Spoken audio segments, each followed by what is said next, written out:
అత్యంత ప్రమాదకరమైన ట్రాన్స్క్యాథటిక్ కారోటికల్ ఇన్సల్టేషన్ శస్త్రచికిత్సను Kakinada Apollo hospitals వైద్య బృందం విజయవంతంగా నిర్వహించినట్లు ఆసుపత్రి సీఈఓ ఐవి రమణ వెల్లడించారు. వైద్య బృందం శస్త్రచికిత్స వివరాలను వెల్లడించారు. పిఠాపురంకు చెందిన 74 సంవత్సరాల సేనాపతి రాఘవులు ట్యాగీ వ్యాధి చికిత్సకు తమ ఆసుపత్రిలో చేరారన్నారు. అప్పటికే ఈయనకు బైపాస్ సర్జరీ కూడా జరగడంతో ప్రమాదకర పరిస్థితిలో సుమారు 3 గంటలకు పైగా సమయం తీసుకొని 9 మంది వైద్య బృందంతో కలిసి శస్త్రచికిత్స విజయవంతంగా పూర్తి చేశారని తెలిపారు. ఆసుపత్రికి వచ్చే సమయంలో బాధితుడు చాలా క్రిటికల్ స్టేజ్లో ఉన్నాడని, చికిత్స అనంతరం ఆరోగ్యవంతంగా ఉన్నాడన్నారు. శస్త్రచికిత్స విజయవంతంగా పూర్తి చేసిన ఆసుపత్రి వైద్య బృందానికి రోగి సేనాపతి రాఘవులు బంధువులు కృతజ్ఞతలు తెలిపారు. ఈ కార్యక్రమంలో డీజీఎం కార్పొరేట్ మూర్తి, మార్కెటింగ్ హెడ్ అంజిబాబు, సిబ్బంది తదితరులు పాల్గొన్నారు. ఫస్ట్ అపోలో హాస్పిటల్లో 2011లో యాంజియోగ్రామ్ చేస్తే మీరు వాల్స్ కొద్దిగా మూతపడుతున్నాయండి, అందుకు మీరు వెంటనే చేయించుకోవాలండి గుండు గురించి అన్నారండి. అలాగే మాజీ సర్పంచ్ ఉడ్డి వీరభద్రరావు గారితో మా బామ్మద్దని ఆయన కలుసుకుని మాట్లాడి బాగా ఇలాగ అంటున్నారు. ఏంటంటే వెంటనే నువ్వు హైదరాబాద్ వచ్చారా, హైదరాబాద్లో నిమ్స్ అనే హాస్పిటల్లో మన కాకినాడ ఏరియా సంబంధించిన వారు శాసగిరి రాగానే ఒక కార్డియాలజిస్ట్ ఉన్నారు. ఆయనకి నాకు కొంచెం స్నేహం ఉంది. ఆ స్నేహ బంధం మీద నేను ఈజీగా మాట్లాడతాను. మన సమస్యలు ఏమైనా ఉంటే ఆయనతో చెప్దాం. అయితే సామర్లకోట కాకినాడలో తీసిన యాంజియోగ్రామ్ పట్టుకుని మేము 2011 అక్కడికి వెళ్ళామండి.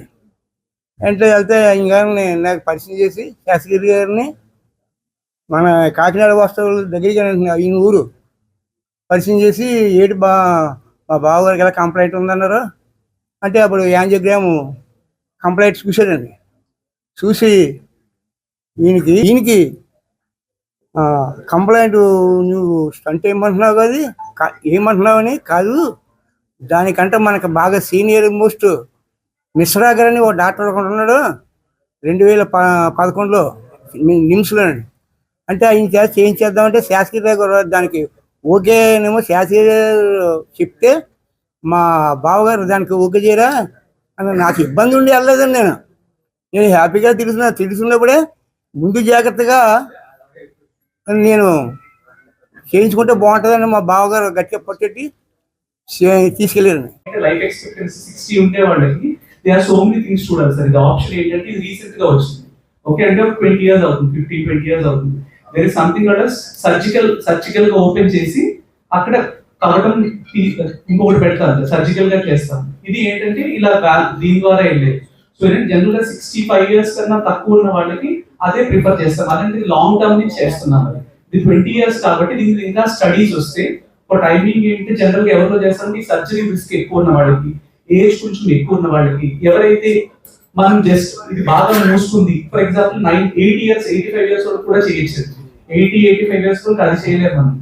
సర్జికల్ చాలా హై రిస్క్ ఉంటుంది. ఇందులో 85 years ఉంటారు, 85 ఉన్నారు అనుకోండి, వాళ్ళకి ఒక 3-4 years మంచిగా ఉండాలి అనుకుంటే we can do this. General గా 70 years దగ్గర ఉన్న వాళ్ళకి చేస్తుంటారు. లెస్ దెన్ 65 ఉంటే మనం సర్జికల్ దానికి వెళ్తాం.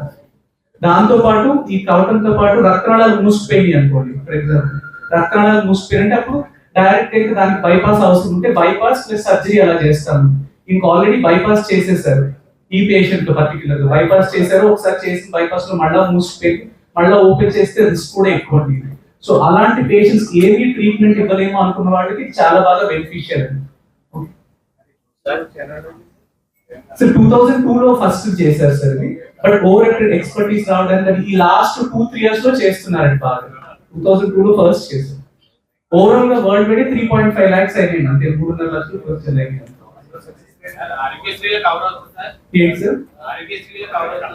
మోస్ట్లీ ఇన్సూరెన్స్ ఆరోగ్యశ్రీ అంటే మీకు సర్జికల్ కి వెళ్ళిపోవచ్చు అండి, సర్జికల్ లో చేస్తారు ఆరోగ్యశ్రీ.